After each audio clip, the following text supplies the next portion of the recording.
I have some fan questions as well. Oh, yes. Your journey of transitioning into stand-up comedy and live performance, what inspired the one-woman show? A lot of trauma.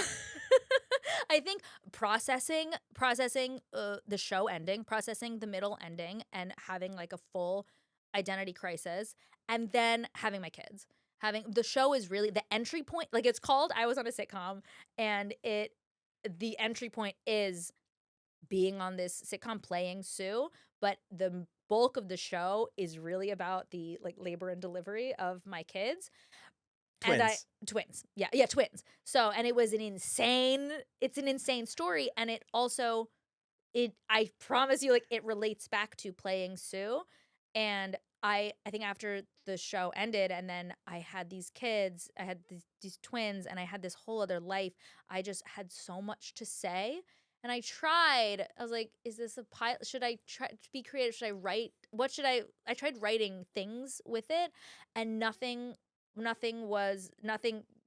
worked except for I was like, I have just a lot to say and I feel like I can say it on stage. And it was the same feeling. I knew I could do it because I hadn't had the feeling that I had when I was a little kid and I would watch TV and be like, I can do that. I saw, what is her, Cecily Strong do one of my favorite shows. She did a run of Searching for Signs of Intelligent Life in the Universe, which Lily Tomlin did a million years ago.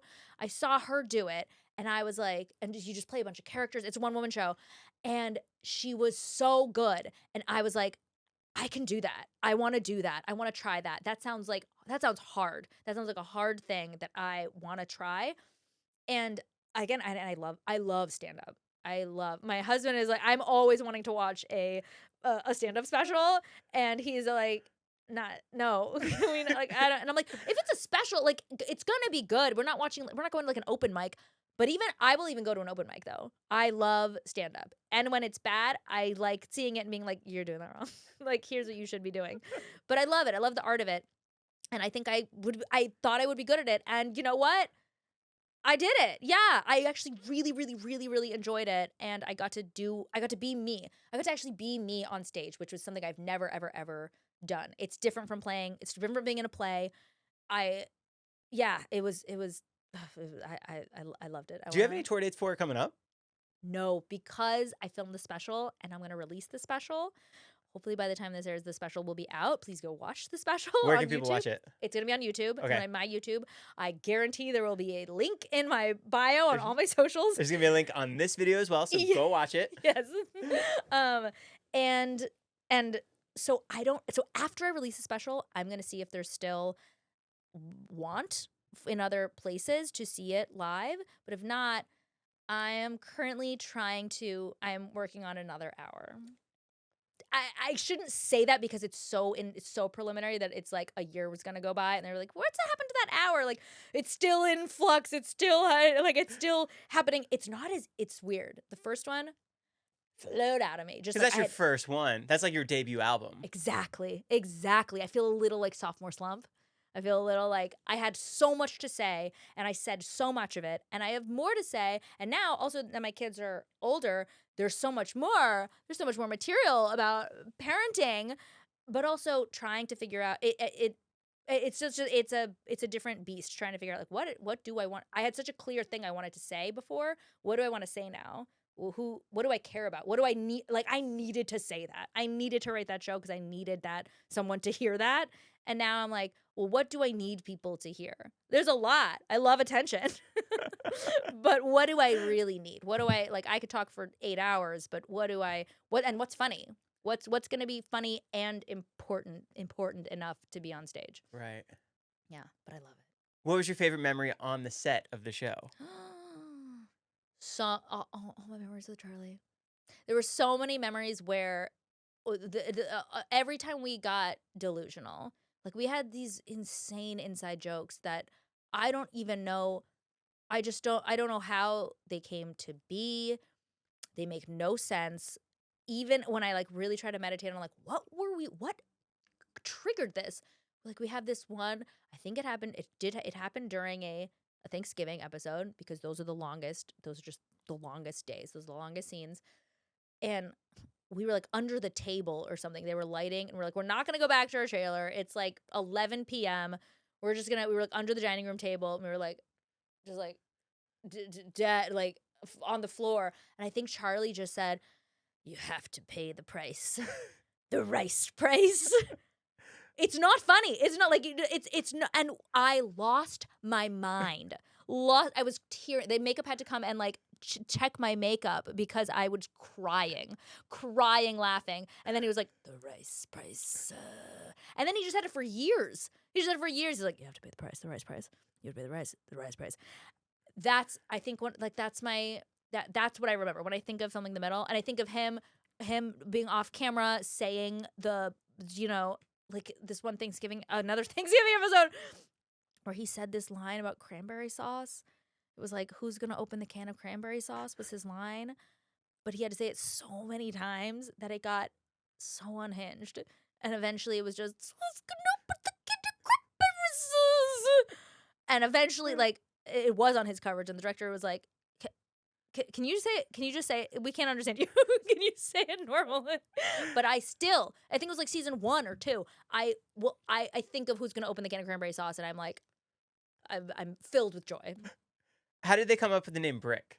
Oh, I have no idea. I actually have no idea. I think they just wanted a quirky name. I should text Eileen. I should really text Eileen and see, because I don't know how they came up with any of them. I think Axel in the original pilot was Elvis, and they wanted like that to be a musical person. I don't know how they came up with Brick. I've never asked. This is why you're a good interviewer. Favorite episode you got to record on for Star? Because I had to join a different union for this. There was one where they just let me. I got to sing a burrito song. They were like, "Sing a song about a burrito."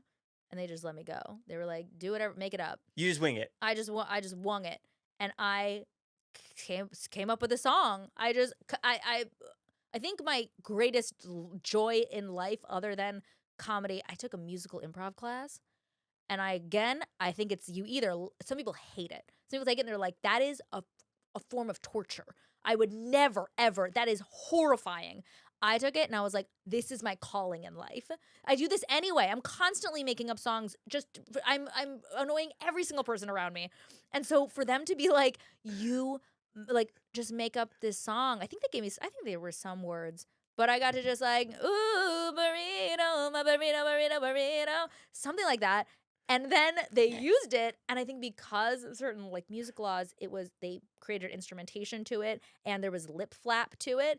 I had to join some like music writers union, like for legal purposes. So I loved that. That was one of my. Oh God, that was a fun episode of Star. What other perks did you get from being on a successful show like that? I mean, they gave the cast of Friends like Mercedes-Benz, and like there was. Yes, they did.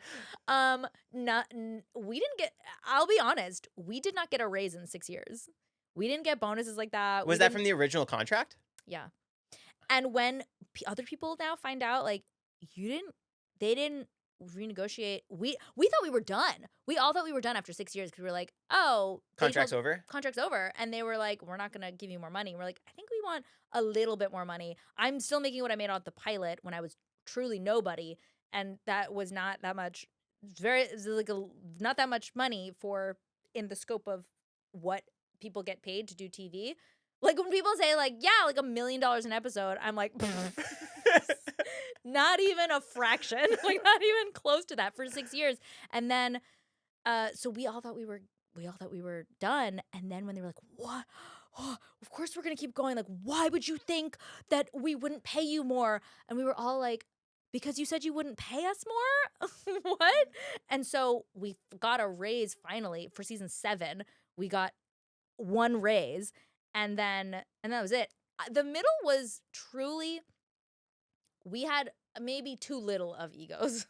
Like we didn't have there was not one person like leading the charge of like, we should get paid more, or we should like be compensated. We should, I don't know.